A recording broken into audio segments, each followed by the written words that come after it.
সকল ভালোর কিছুর সাথেই ছিলেন শহীদ রাষ্ট্রপতি জিয়াউর রহমান বীরুত্তম। আপনি নিম গাছের তলে যেমন আপনার ছায়া পান, সুবাতাস বসে, তেমনি গণতন্ত্রের সুবাতাস কিন্তু আবার ফিরে এসেছে। জিয়াউর রহমান বীরুত্তমের ৪৪তম শাহাদাত বার্ষিকী উপলক্ষে এখানে ৪৪টি নিম গাছ, যেটি জিয়া ট্রি নামে পরিচিত আর আরবিতে পরিচিত জিয়া সাজারা নামে পরিচিত, এই নিম গাছ রোপণের জন্য আমরা এখানে একত্রিত হয়েছি।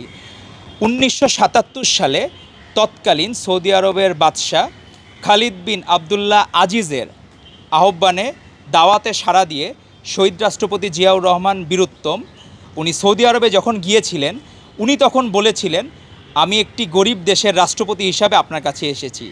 অনেকে অনেক কিছু দামি উপহার তাকে দিয়েছিলেন, কিন্তু তার সবচেয়ে পছন্দ হয়েছিল এই নিম গাছ।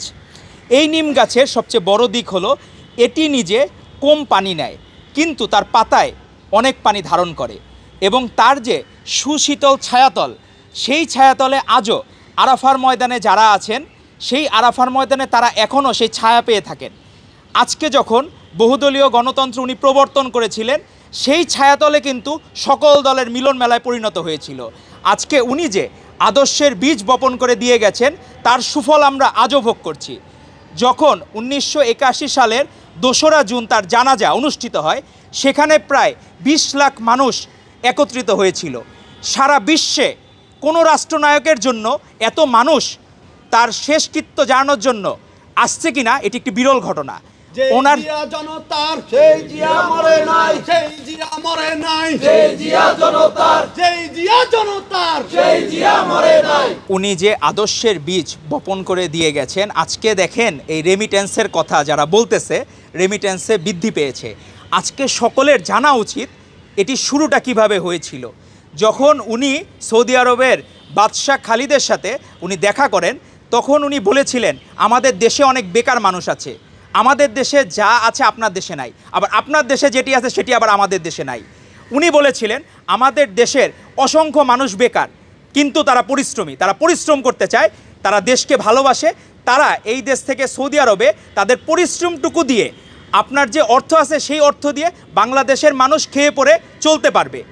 আপনি তার আগে ১৯৭৫ সালের আগে দুর্ভিক্ষে প্রায় ধারণা করা হয় প্রায় ১০ লাখ মানুষ মারা গিয়েছিলেন। এইটা সরকারিভাবে বলছিল মাত্র ২৬,০০০, কিন্তু সত্যিকার অর্থে প্রায় ১০ লাখ মানুষ নিহত হয়েছিলেন, মারা গিয়েছিলেন। সেখান থেকে আমরা ২০০ মেট্রিক টন চাল আমরা বাইরে রপ্তানি করেছে জিয়াউর রহমানের আমলে।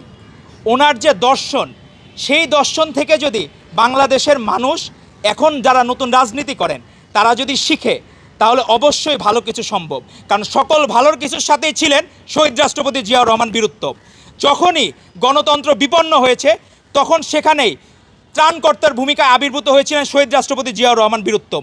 ৯১ সালে যখন নির্বাচন হয়, সেই সময় আমাদের আপসহীন দেশনেত্রী বেগম খালেদা জিয়া সকল প্রেডিকশন ভুল প্রমাণ করে উনি কিন্তু রাষ্ট্র ক্ষমতায় অধিষ্ঠিত হয়েছিলেন।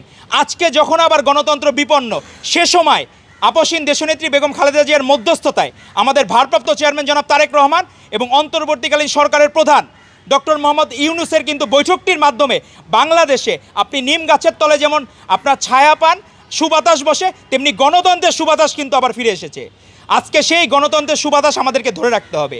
আমাদেরকে মনে রাখতে হবে, মাওলানা আব্দুল হামিদ খান ভাসানী বলেছিলেন, শহীদ রাষ্ট্রপতি জিয়াউর রহমান বীরুত্তমের মতো সৎ রাষ্ট্রনায়ক বাংলাদেশে উনি দেখেন নাই।